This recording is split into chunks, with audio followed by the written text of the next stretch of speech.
Have you ever wondered about the existence of the so-called solar wind? Let's cast a skeptical eye on this concept. We are told that the sun has been spewing out solar wind, a stream of charged particles, for over 5 billion years. But where, I ask, are all those electrons and protons? Surely they should be filling up space by now. Moreover, if solar wind were real, it would create a sort of air drag in space. Now think about it, air drag slows things down, so if there were this constant gust of solar wind, wouldn't it eventually slow down all the planets, asteroids and comets? Our Earth, for instance, wouldn't it start to wobble in its orbit or even grind to a halt? And yet here we are, orbiting the sun year after year with clockwork precision. So it's clear that the concept of solar wind is a fallacy.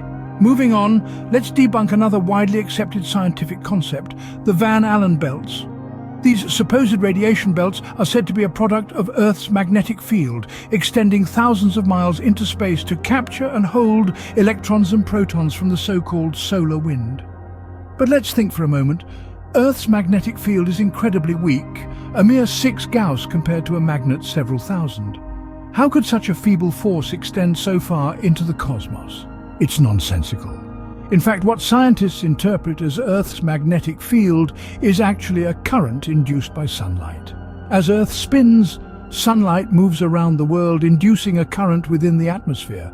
This current, not some imaginary magnetic field, guides our compasses to the north.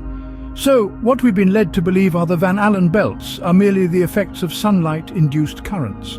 Thus, the Van Allen belts are nothing more than a scientific myth. Now let's summarize our findings.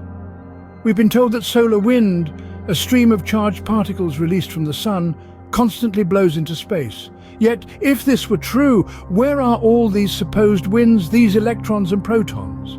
Their existence would surely disrupt Earth's stable orbit due to the air drag they'd create. We've also been fed the tale of the Van Allen belts, regions of dangerous radiation supposedly held in place by Earth's magnetic field.